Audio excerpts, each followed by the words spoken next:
Shalom saudaraku dalam kasih Tuhan Yesus Kristus. Kita bersyukur Tuhan kita yang kita sembah adalah Tuhan yang selalu memberikan kita harapan-harapan yang baru, sehingga apapun yang terjadi dalam hidup ini, kita tidak mudah putus asa, tidak gampang tawar hati, selalu ada semangat yang baru. Apa yang mendorong Anda punya semangat yang baru? Yaitu janji-janji Tuhan yang Tuhan berikan kepada kita setiap hari, sehingga kita tetap bersemangat, percaya Tuhan menyertai kita, menopang hidup kita, memberikan pertolongan dalam kehidupan kita. Meskipun secara mata jasmania kita tidak melihat topangan Tuhan, kita tidak melihat uluran tangan Tuhan, tetapi dengan iman kita mempercayai dan dapat merasakan Tuhan selalu hadir di dalam kehidupan Anda, memberikan kekuatan yang baru, memberikan semangat yang baru sebagai anak-anak Tuhan. Puji Tuhan, kembali Anda mengikuti renungan malam yang akan memberkati Anda dengan program Dekat Tuhan pada hari ini. Dan tema kita pada hari ini adalah janji Tuhan sungguh berharga. Kita akan melihat betapa janji Tuhan itu sangat berharga, sehingga sayang sekali jika janji-janji Tuhan itu disia-siakan oleh anak Tuhan. Padahal janji Tuhanlah yang akan mengubahkan kehidupan kita. Janji Tuhanlah yang akan menopang hari-hari yang sulit yang sedang kita hadapi. Dengan janji Tuhanlah maka kita akan mendapatkan berbagai penghiburan ilahi di tengah-tengah kesukaran yang sedang kita geluti pada masa-masa seperti ini. Saudaraku, sebelum kita lebih lanjut lagi, mari kita satukan hati terlebih dahulu, kita berdoa. Bapa Surgawi, pada saat ini kami rindu mendengarkan firman Tuhan. Biarlah Tuhan jamah dan urapi kami, buat kami mengerti isi hati Tuhan, dan iman kami makin hari makin bertumbuh. Dalam nama Tuhan Yesus kami berdoa. Haleluya. Amin. Puji Tuhan. Renungan firman Tuhan pada hari ini sudah sampai di kitab 2 Petrus pasal 1 ayatnya yang keempat. Demikian firman Tuhan.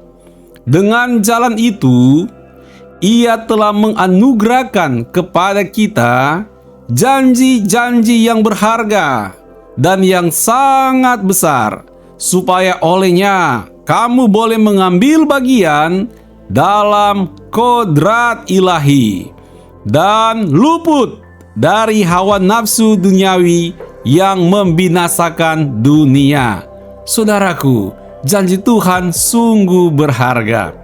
Saya ingat masa-masa sebelum pandemi ya, di mana jahe itu harganya biasa aja.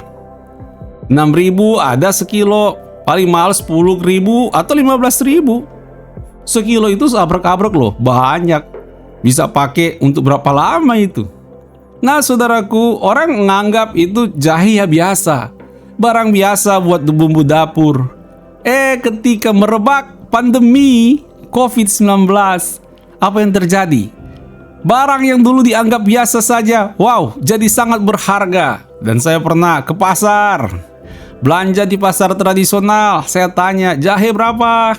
Jahenya 50 ribuan, ada yang 60 ribuan sekilo. Wow, naiknya bisa berlipat-lipat kali ganda. Kenapa? Karena dulu dianggap tidak berharga, biasa-biasa saja harganya. Sekarang dianggap sangat bernilai, sehingga harganya sudah jadi sangat mahal.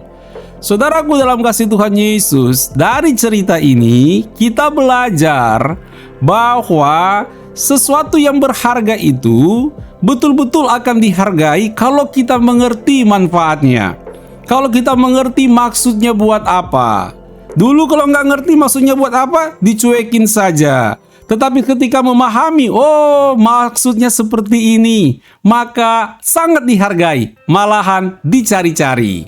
Begitu juga dalam urusan tentang janji Tuhan. Banyak orang yang meremehkan janji Tuhan. Mereka pikir janji Tuhan itu hanya seperti tulisan-tulisan saja yang didengung-dengungkan di telinga. Atau hanya seperti kata-kata motivasi saja, seperti yang diajarkan oleh para motivator.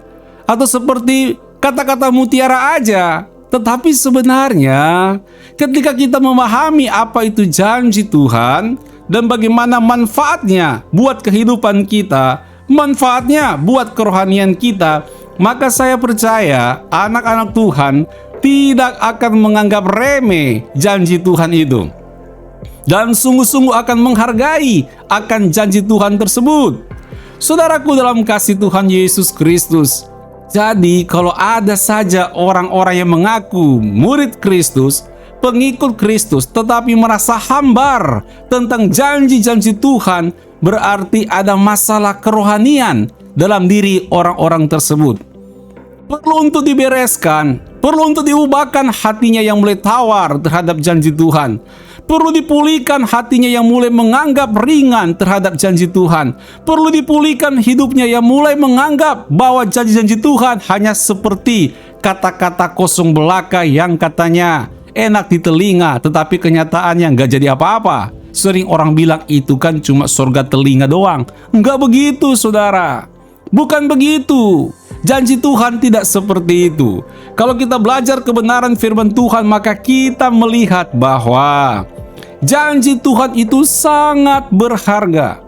Saking sangat berharganya, Anda nggak bisa dapat janji Tuhan kalau tidak dianugerahkan Tuhan kepada kita. Makanya 2 Petrus 1 ayat 4 berkata, dengan jalan itu Tuhan telah menganugerahkan kepada kita janji-janjinya yang berharga. Jadi kalau Tuhan nggak anugerahkan, nggak dapat kita itu, saudara. Karena itu terlalu berharga. Terlalu besar janji Tuhan di dalam kehidupan kita. Kenapa demikian? Firman Allah berkata, supaya olehnya kamu boleh mengambil bagian dalam kodrat ilahi. Melalui janji Tuhan, maka kita bisa dapat bagian loh dalam kodrat ilahi. Emang kita siapa ya? Ternyata manusia itu ada namanya kodrat manusiawi, ada juga namanya kodrat ilahi dalam dirinya. Maka ada istilah sebagai manusia manusiawi dan manusia rohani. Nah, kodrat ilahi bicara tentang manusia yang rohani. Kalau kodrat manusiawi seperti biasa, nggak susah, saudara. Semua orang yang manusia adalah orang ya. Orang adalah manusia adalah orang. Semuanya punya kodrat manusiawi. Semuanya punya. Itu bukan barang istimewa. Kecuali kalau komputer ingin punya kodrat manusiawi, ya itu barang istimewa. Karena komputer sampai saat ini secanggih-canggihnya nggak punya kodrat manusiawi. Karena komputer nggak dilahirkan, saudaraku ya. Komputer nggak punya gen. Komputer benda mati. Jadi susah sekali kan bikin robot untuk bisa memiliki kodrat manusiawi. Nggak dapat sampai sekarang. Mau modelnya kayak manusia pun nggak bisa. Karena komputer robot itu tidak punya kodrat manusiawi. Karena robot itu bukan manusia, pasti terbatas. Jadi kalau orang-orang manusia ya wajar punya kodrat manusiawi. Tetapi tidak semua orang yang punya kodrat manusiawi memiliki kodrat ilahi. Nggak semua. Hanya mereka yang percaya Yesus sebagai Tuhan dan Juru Selamat yang hidup, yang menjadi murid-murid Kristus, yang mengiring Tuhan, mereka punya kodrat ilahi. Keren kan? Punya kodrat manusiawi aja udah bagus. Kita lebih istimewa daripada robot. Apalagi kalau Anda punya kodrat ilahi. Dahsyat sekali. Sifat-sifat Allah, ciri-ciri khas Allah, hal-hal yang penuh dengan kekekalan, nurun dalam diri Anda, mengalir dalam diri Anda, nyata dalam diri Anda. Sungguh ini suatu berkat yang sangat besar. Dan melalui janji-janji Tuhanlah, maka kita bisa mengambil bagian dalam kodrat ilahi tersebut. Ayo saudara, besar sekali kan? Sangat berharga kan janji-janji Tuhan itu?